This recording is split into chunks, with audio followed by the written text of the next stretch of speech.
The conference hall stretched wider than any building humanity had ever constructed. Ambassador David Chen stood before the Galactic Council, his heart pounding as he looked at the dozens of alien species seated in their designated sections. Some had scales, others had feathers, and a few seemed to be made of living crystal. This was humanity's moment. After 200 years of dreaming about the stars, they had finally built engines fast enough to reach them. And waiting out here between the distant suns was an entire civilization that had been watching Earth for centuries. The Council's decision had already been made. Chen could see it in the way the representatives whispered among themselves. The Zafrani ambassador, a tall being with 4 arms and skin like polished blue metal, rose from her seat. Her voice filled the hall without any visible microphone. Humanity, you are welcome to join the Galactic Council. Your engineers are brilliant. Your merchants are fair. Your artists create beauty we have never imagined. But there is one condition, and it is not negotiable. Chen felt his stomach tighten. He had expected restrictions, but the way she said those words made him nervous. You are forbidden from building warships. You may construct cargo vessels, research ships, defensive stations, and civilian craft, but nothing designed for offensive military purposes. This restriction will remain in place indefinitely. The hall fell silent. Chen looked back at the human delegation behind him. General Morrison's face had gone pale. Admiral Rodriguez stared at the floor. They all knew Earth's history. They knew what the Council had seen when they studied humanity's past. May I ask why? Chen said carefully. A different representative stood. This one looked almost human, except for the golden eyes that seemed to see through everything. The eldest, as the other species called him, spoke in a voice that sounded like distant thunder. We have reviewed your history, Ambassador Chen.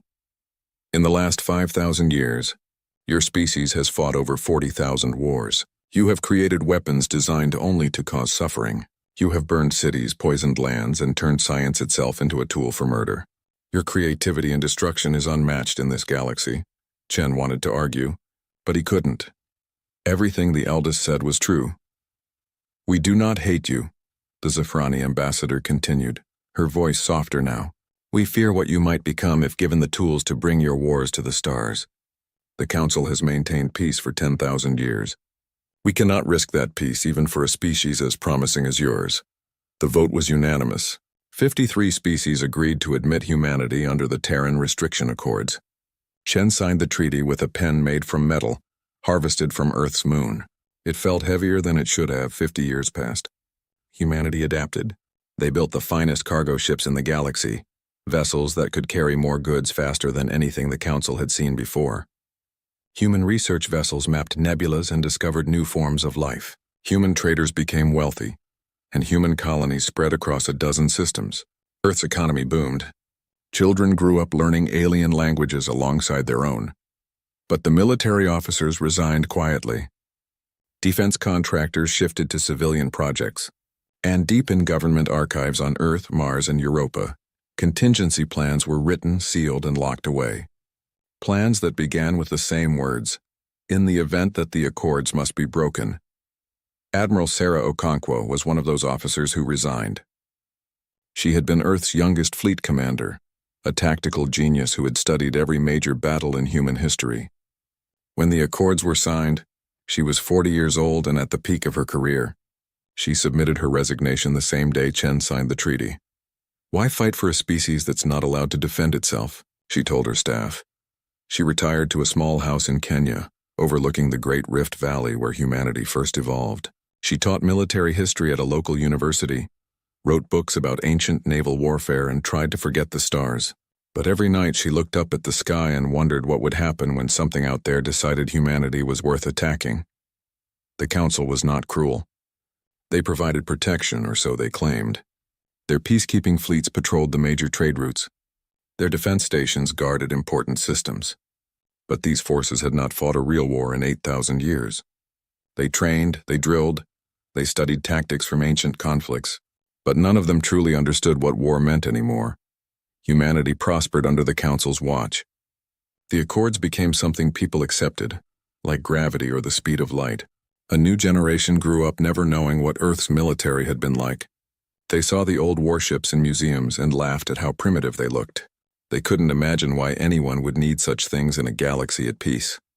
Ambassador Chen grew old and retired, replaced by younger diplomats who had never known Earth before first contact. General Morrison died, and Admiral Rodriguez followed a few years later. The people who remembered Earth's military power were fading away. Only Sarah Okonkwo remained, now 70 years old, teaching students who had never seen war. She showed them videos of ancient battles, explained the strategies of long-dead generals, and tried to make them understand why these lessons mattered. War isn't about honor or glory, she told her classes. It's about survival, and the species that forgets how to fight is the species that dies when something hungry comes hunting. Her students nodded politely and took notes, but in their eyes she could see they didn't believe her. They lived in a peaceful galaxy. What could possibly threaten them? Sarah looked up at the stars that night and felt a cold certainty settle in her chest. Something was coming. She didn't know what or when, but 50 years of peace had made the galaxy soft, and when the danger arrived, the Council would learn why humanity had been forbidden from building warships in the first place. They would learn that some rules exist to be broken. The distress call came from the Outer Rim on a Tuesday morning, Earth Standard Time. The message was broken, filled with static and screaming. The words that came through made no sense at first. They're eating the stations. They're eating everything. God help us, they're multiplying. Then silence. The Council's response was immediate but confused. They sent a peacekeeping fleet to investigate.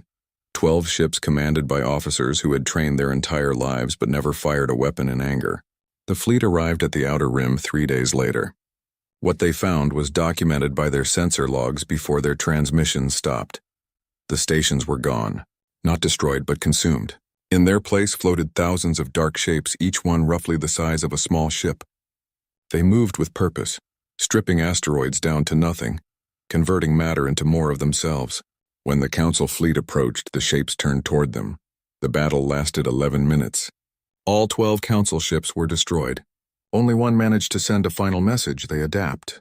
Every weapon we use, they learn. They're not ships. They're alive. The galaxy learned the name later, the Void Swarm. Nobody knew where they came from or what they wanted. They simply consumed everything in their path and grew stronger. Within a month, 3 Council species at the Outer Rim went silent. Entire civilizations, millions of lives, simply vanished. Planets stripped to bare rock, then the rock itself consumed and converted into more swarm. The Council activated its defense fleets, vessels that hadn't seen combat in 8,000 years. The commanders were well-educated, brilliant strategists who had studied ancient wars and learned every tactical theory. They formed proper battle lines, established communication protocols, and engaged the enemy with textbook precision. They were slaughtered. The swarm didn't follow any rules. They didn't form lines or maintain formations. They swarmed like insects, overwhelming defenses through sheer numbers. When Council ships used energy weapons, the swarm adapted armor that absorbed the blasts. When they switched to kinetic weapons, the swarm grew harder shells. Every engagement taught the enemy something new. The Council lost 40 ships in the first major battle, then 60 in the next, then over 100 when they tried a coordinated assault on a swarm concentration. The enemy was spreading, moving toward the inner systems where the major civilizations lived. Panic spread faster than the swarm itself. On Earth, people watched the news feeds with growing horror. The aliens who had seemed so powerful, so advanced, were losing. The Council that had maintained peace for 10,000 years couldn't stop an enemy that had appeared from nowhere. Human colonies at the edge of Council space began requesting evacuation. Sarah Okonkwo was giving a lecture when her old military communicator buzzed. She hadn't heard that sound in 50 years. She excused herself from the classroom and took the call in private. Admiral Okonkwo, this is General Park from Earth Defense Command. We need you to come out of retirement. We need everyone. Sarah looked at her reflection in the window. 70 years old, gray hair, arthritis in her left knee. What's happening, General? We're calling an emergency meeting. Everyone who still remembers what real war looks like. We need to make a decision, and it needs to be made by people who understand what it will cost. The meeting happened in an underground bunker beneath Geneva. 20 people attended, the last remnants of Earth's military leadership from before the Accords. They watched the sensor logs from the Council battles. They analyzed the swarm's tactics, and they all came to the same conclusion. The Council's going to lose, said Admiral Chen, David Chen's daughter who had followed her father into diplomatic service. They don't know how to fight. They know tactics, but they don't understand war. Can we help them? Someone asked. Not without breaking the accords, General Park replied. And if we break the accords, the council might see us as a bigger threat than the swarm. The debate lasted 6 hours. Some argued for staying neutral, letting the council handle their own crisis. Others insisted humanity had a duty to help. The turning point came when a new message arrived during the meeting. New Harmony, a human colony world with 2 million people, had been attacked. The swarm had reached human space. The distress calls played over the speakers. Screams, explosions, desperate pleas for help. Then the colonial governor's final transmission. Tell Earth we tried to evacuate. There wasn't enough time. Tell them to fight. Tell them not to let this happen to anyone else. 6 hours after the attack began, New Harmony went silent. Rescue ships arrived days later and found a dead world. The oceans were gone. The atmosphere was gone. Even the bedrock had been stripped away, leaving behind a smaller sphere of barren iron and nickel. Gray dust drifted in clouds where cities had stood. And around the dead planet, the swarm multiplied, building new vessels from the mass they had consumed. Sarah Okonkwo stood in the bunker and felt something cold settle in her chest. She had known this day would come. 50 years she had waited, teaching and preparing, hoping she was wrong. Now the bill had come due. We build warships, she said quietly. We break the accords and we fight. The council will try to stop us, Admiral Chen warned. Let them try. We're not asking for permission. We're not debating this. We're going to war, and anyone who tries to stop us is in our way. The vote was unanimous. Earth's Prime Minister was informed immediately. She was a young woman, 43 years old, part of the generation that had never known war. She listened to the military leadership explain their decision, and Sarah watched the fear and determination war in her eyes. How long until we can field a fleet? The Prime Minister asked. 2 years if we mobilize everything. Maybe 18 months if we push hard. Then push hard. I'll inform the council. The message went out the next day, broadcast on every frequency, translated into every council language. Earth's Prime Minister stood before the cameras, her voice steady despite the weight of what she was saying. The Terran restriction accords are void. Humanity will begin construction of military vessels immediately. We will fight the void swarm.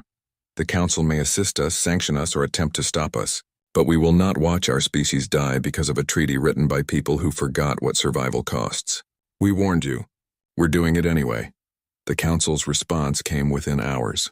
Threats of sanctions, blockades, military action to enforce the accords, demands that humanity stand down and let the council handle the crisis.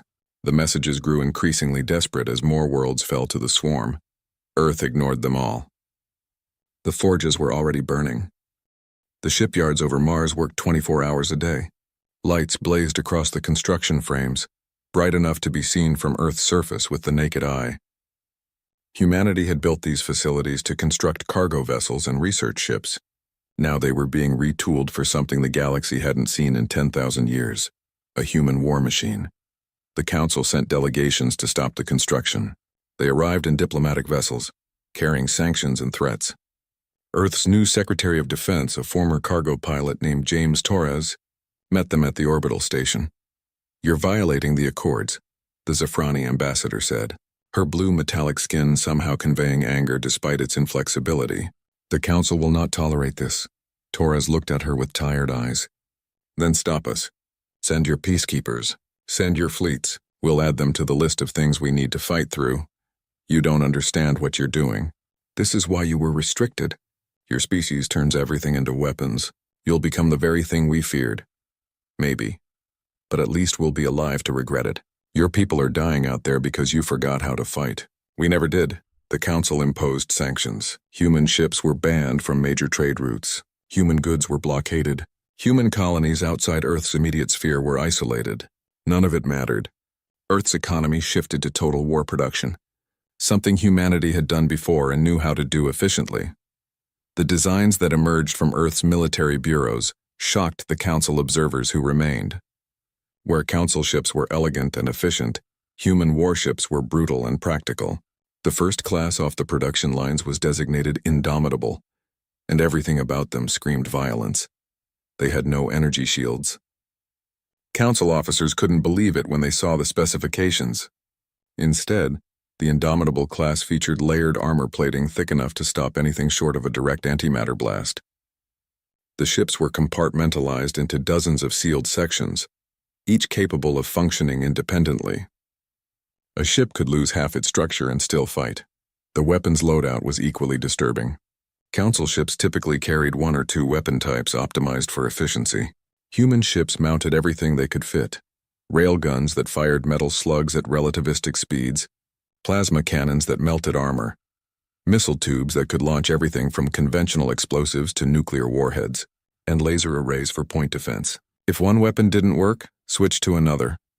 It's wasteful, a council engineer complained while touring a construction yard. Too many redundant systems. Too much mass dedicated to weapons. The efficiency is terrible. The human engineer beside him shrugged. Efficiency doesn't matter if you're dead. These ships are built to take damage and keep fighting. That's all that matters. The council was more horrified when they learned about human tactical doctrine. Human captains were trained to ram enemy vessels if their weapons failed. They were expected to sacrifice damaged ships to buy time for others. The concept of acceptable casualties, which the council had abandoned millennia ago, was fundamental to every human battle plan. Worse still, humans volunteered by the millions to crew these death traps. Young people who had grown up in peace signed up to fight an enemy they barely understood. They painted names on their ships: vengeance, retribution, remember, new harmony. They sang war songs over open communication channels. They marked kills on their hulls like ancient fighter pilots. Admiral Sarah Okonkwo was brought out of retirement to command the First Fleet. She stood on the bridge of the UESS Defiance, the first super dreadnought humanity had built in 70 years, and felt decades fall away. This was what she had trained for. This was why she had never truly let go. The ships came together faster than anyone expected. 18 months after Earth declared it would fight, the First Fleet was operational. 32 destroyers, 16 cruisers, 8 battleships, and the Defiance itself. It wasn't enough to win the war, but it was enough to start fighting back. The council sent one final delegation before the fleet launched. The eldest himself came, the ancient being who had condemned humanity's violent history 50 years ago. He met with Okonkwo in her ready room. "I came to see if we were right to fear you," he said. Sarah poured him water, the universal gesture of hospitality humanity had learned from the council. "And what do you see?" "I see a species that remembers war. I see weapons designed not for show but for killing. I see soldiers who sing songs about death." He paused. "I see why we were afraid. Are you here to stop us?" "No, I'm here to ask for help. The council is losing. We've lost 60 systems in the last month. Our fleets are being destroyed faster than we can rebuild them. We don't know how to fight anymore." "Perhaps we never did, not like you." Sarah sat down across from him. "What are you offering?" "The Accords are suspended for the duration of the crisis. Full access to council resources and intelligence. Alliance, not servitude. And afterward we'll renegotiate everything. We're going to fight whether you help us or not. We've already started. But having the council's support will save lives." She extended her hand. "We have a deal." The eldest looked at her hand, then clasped it in his own. His skin felt like warm stone. "I hope we're doing the right thing. But I fear that even if we win, the galaxy will never be the same. You're unleashing something we've kept locked away for 10,000 years. "We're unleashing humanity," Sarah said. "You'll just have to trust that we remember why we fight." The First Fleet launched 3 days later. Humanity had been forbidden from building warships for 50 years. They had obeyed, built civilian vessels, and prospered in peace. But they had never forgotten what they were.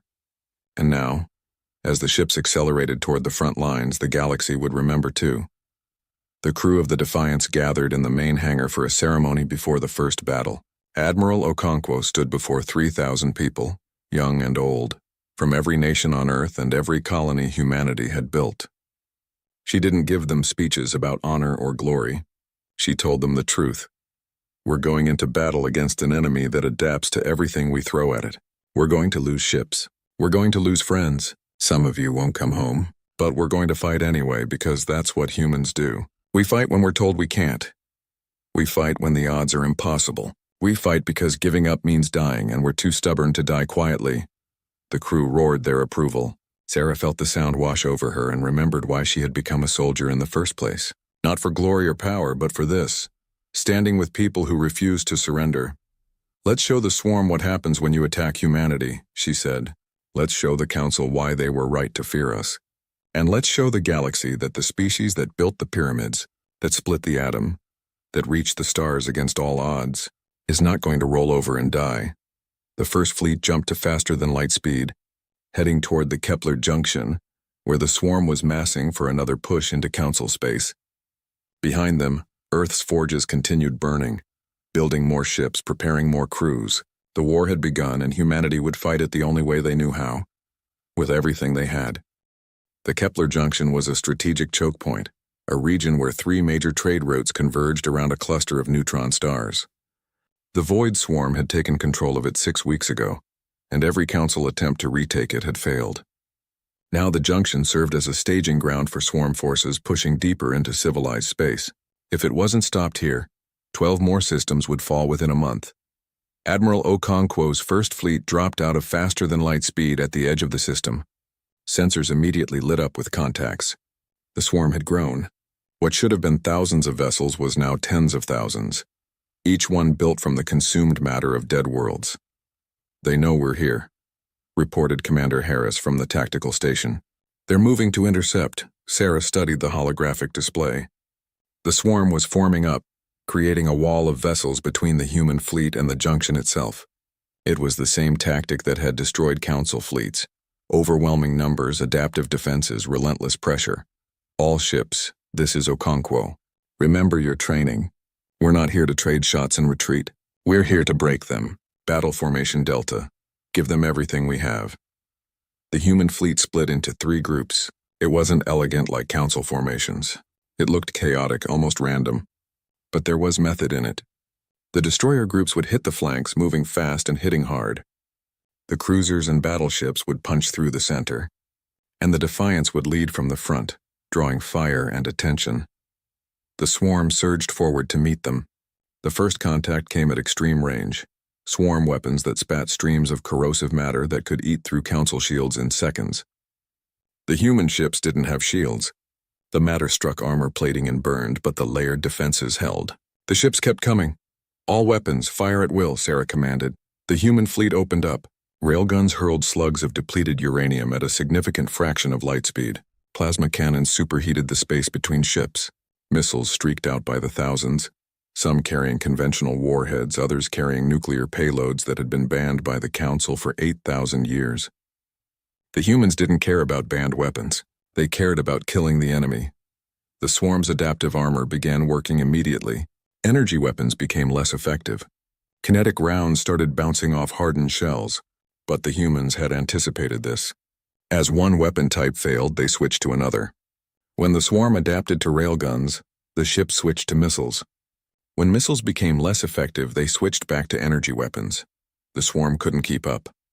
They had never faced an enemy that carried such diverse weapons. They began to falter, their formations breaking as ships tried to adapt to multiple threats simultaneously. "Destroyer Group Alpha, press the left flank. Make them pay attention to you," Sarah ordered. "Battleships focus fire on the largest concentrations. Don't give them time to adapt." The battle turned into a brutal slugging match. Human ships took massive damage. The destroyer UESS Intrepid lost its forward section to a swarm ramming attack, but kept fighting, its remaining weapons still firing.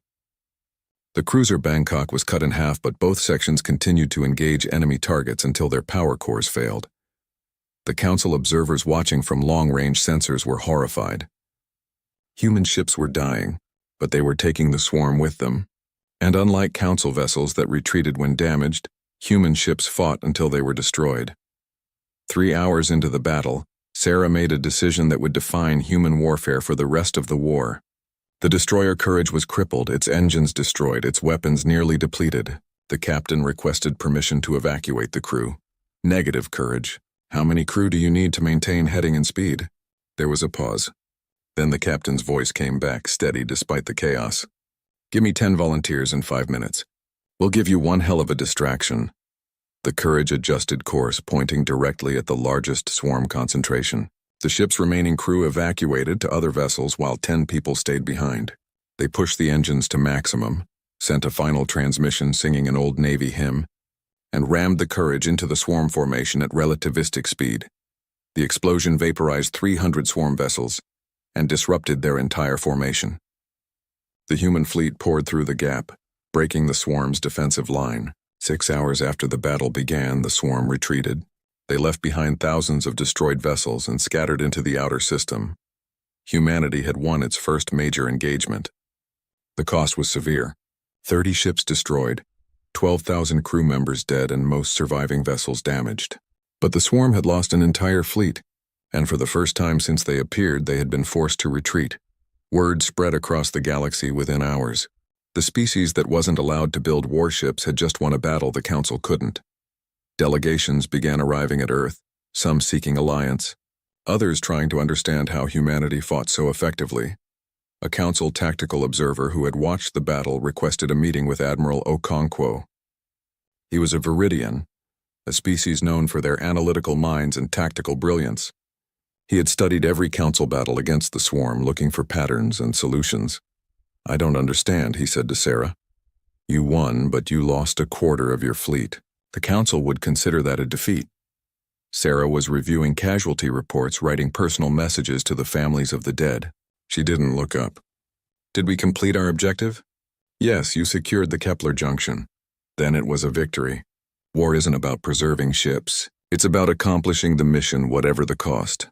"But your people died. The captain of the Courage died. 10 volunteers died. You could have retreated and preserved your forces." Now Sarah looked up. Her eyes were red from lack of sleep, but they were hard. "If we had retreated, the swarm would still control the junction. More systems would fall. More billions would die. Those 12,000 people gave their lives to prevent that. Their sacrifice had meaning. That's what you don't understand. You've had peace so long you forgot that sometimes the price of victory is paid in blood." The Viridian was quiet for a long moment. "The Council fears what you're becoming. We see your tactics, your willingness to sacrifice, your brutal efficiency. You're proving why the Accords existed. Maybe. But we're also proving that we're the only ones who can win this war. Your choice is simple. Accept our help and live, or maintain your pride and die. I don't care which you choose. We'll keep fighting either way." Over the next 6 months, humanity won 4 more major battles. Each time the tactics were different, unpredictable and effective. They used asteroid fields to hide ambushes. They exploited gravity wells to trap swarm formations. They even herded swarm vessels into stellar radiation zones where the human ships could endure the punishment longer than the enemy. The swarm began to show something that shocked Council analysts: hesitation. The enemy that had swept through the galaxy without fear was now cautious around human forces. They avoided direct engagements when possible. They tried to go around human positions rather than through them. Admiral Okonkwo was promoted to Supreme Commander of Allied Forces, leading both human and Council vessels. She began training Council officers in actual combat doctrine, teaching them lessons that humanity had learned over thousands of years of warfare. Some adapted quickly. Others struggled with concepts like acceptable casualties and tactical retreats.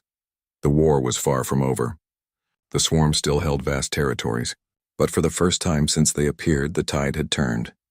The galaxy had hope, and that hope wore human insignia and sang songs about death while flying into battle. The war lasted 3 years.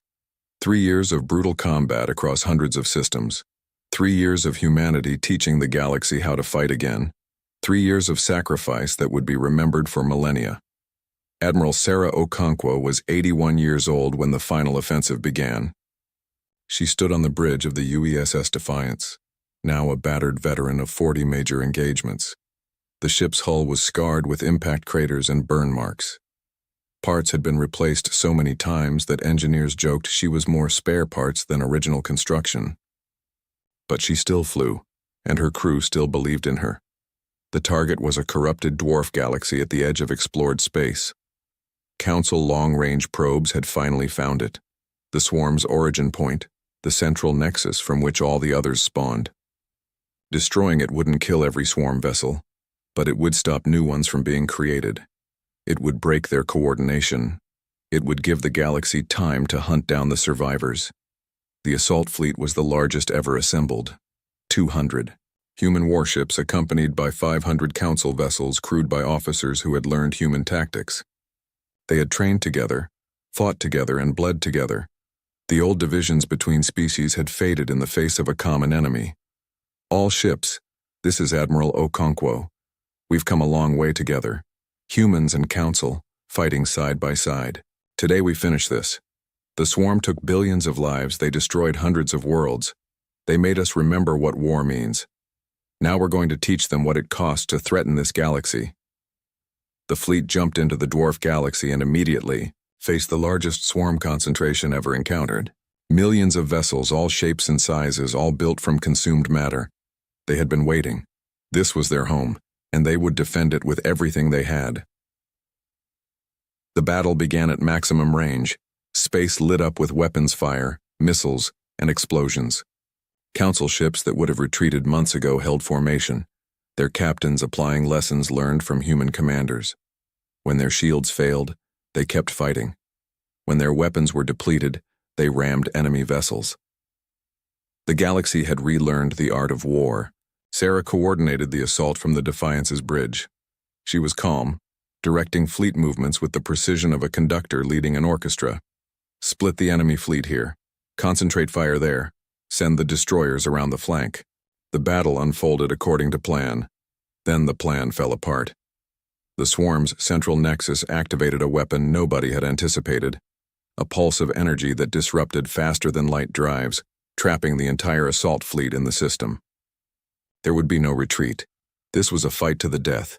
All ships, emergency formation, protect the carriers and support vessels. Battle groups, with me.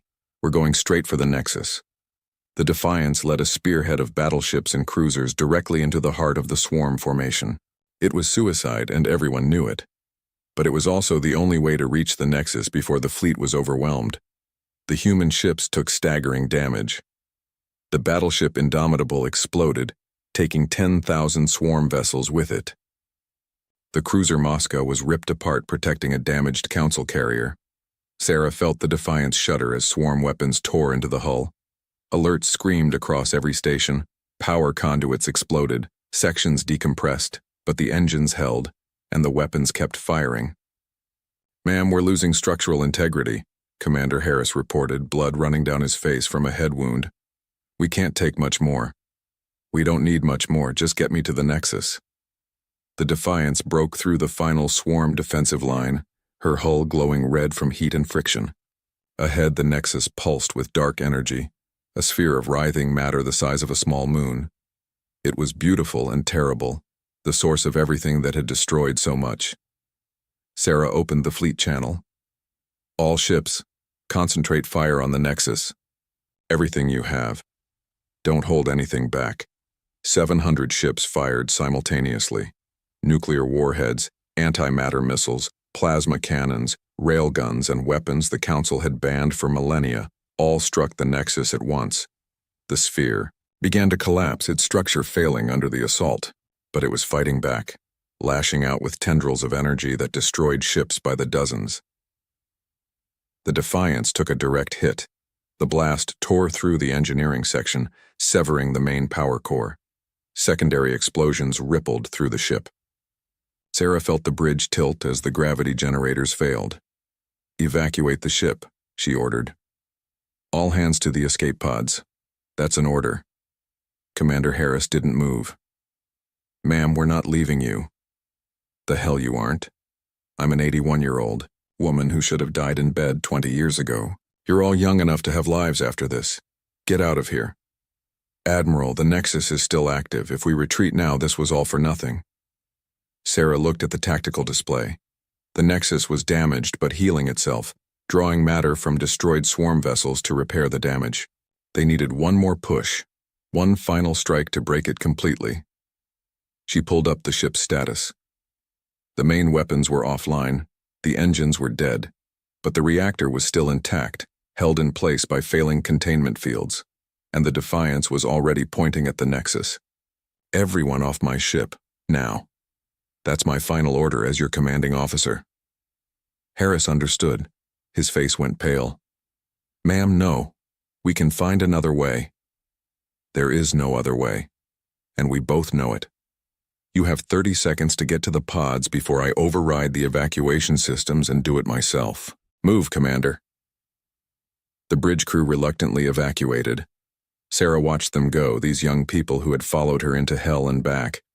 When the bridge was empty, she sealed the doors and took control of the ship's reactor. She opened a channel to the fleet. "This is Admiral Okonkwo. All ships pull back to minimum safe distance. The Defiance is going to finish this." Protests flooded the channel. Council captains and human commanders both begging her to wait, to let them find another solution. Sarah smiled and closed the channel. She didn't have time for arguments. She released the reactor containment fields and engaged the emergency thrusters.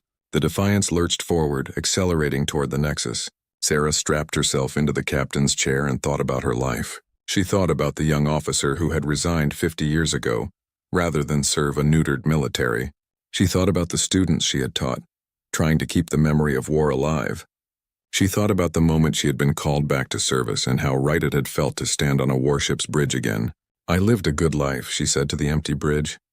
"Got to die doing what I loved." Not many people can say that. The Defiance struck the Nexus at full speed. The reactor detonated, a miniature star born in the heart of the swarm's home. The explosion consumed the Nexus, vaporized millions of swarm vessels, and sent a shockwave through the entire dwarf galaxy. When the light faded, the Nexus was gone. The swarm vessels throughout the galaxy fell silent, their coordination severed. They became targets instead of threats, isolated vessels that could be hunted down over time. The battle was over. The war was won, and Admiral Sarah Okonkwo died as she had lived, fighting for humanity until her last breath. The casualty reports came in slowly. 200 million people dead across all species, entire fleets destroyed, dozens of worlds left devastated. But the galaxy survived, and it survived because humanity had broken a treaty and done what was necessary. 6 months after the war ended, the Galactic Council convened to discuss the Terran Restriction Accords. The debate was intense. Some species argued the accords should be reinstated. Humanity had proven exactly why they were dangerous. Their willingness to sacrifice, their brutal tactics, their adaptation of everything into weapons. They were too dangerous to leave unrestricted. Other species disagreed. Humanity had saved the galaxy. They had taught the Council how to fight again. They had paid the highest price in lives lost. They deserved the right to defend themselves. The human delegation was led by Ambassador Chen's granddaughter, Maria. She was 40 years old, a veteran of the war who had commanded a destroyer in the final battle. She stood before the Council and gave the simplest speech in the history of galactic diplomacy. "We're not asking for permission anymore. The accords are void, not because you're lifting them, but because we no longer recognize their authority. We fought, we bled. We saved this galaxy together. We're keeping our warships. If that makes us dangerous, so be it. At least we're dangerous and alive," the Council voted. After weeks of debate, they reached a compromise. The accords were officially dissolved, but humanity agreed to participate in a mutual defense treaty. They would share military technology, train Council officers, and serve as the galaxy's first line of defense against future threats. Partnership, not restriction. The memorial for Admiral Okonkwo was built at New Harmony, on the site where 2 million people had died. The planet had been terraformed again, brought back to life. The memorial stood in the center of the new capital, a statue of an old woman standing on a ship's bridge looking up at the stars. The plaque read, "They warned us not to build warships. We did it anyway, not because we love war, but because we refused to die helpless. Admiral Sarah Okonkwo and all those who gave their lives so others could live." A young Council officer visited the memorial, her first assignment after graduating from the new Combined Military Academy, where humans taught Council species the art of warfare. She stood before the statue for a long time, then asked her human guide a question. "Do you think you'll ever need these warships again, now that the threat is gone?" The human was a veteran, gray hair and old scars marking him as someone who had fought in the war. He looked at the warships in orbit, human and Council vessels patrolling together. "Hope we don't, but we'll keep them ready anyway. The swarm wasn't the first threat, and it won't be the last. Peace is good, but it's fragile. War is terrible, but sometimes it's necessary." The galaxy forgot that lesson. Cost billions of lives to remember. "We're not forgetting again. That's the human way?" The veteran smiled. "That's the survivor's way. And that's what we all are now. Survivors who remember what it cost." They stood together in silence, human and alien, looking up at the ships that orbited overhead, ships built to kill, maintained in hope they would never be needed again. but ready, always ready, because the galaxy had learned its lesson. Some rules exist to be broken, and some species refuse to die quietly.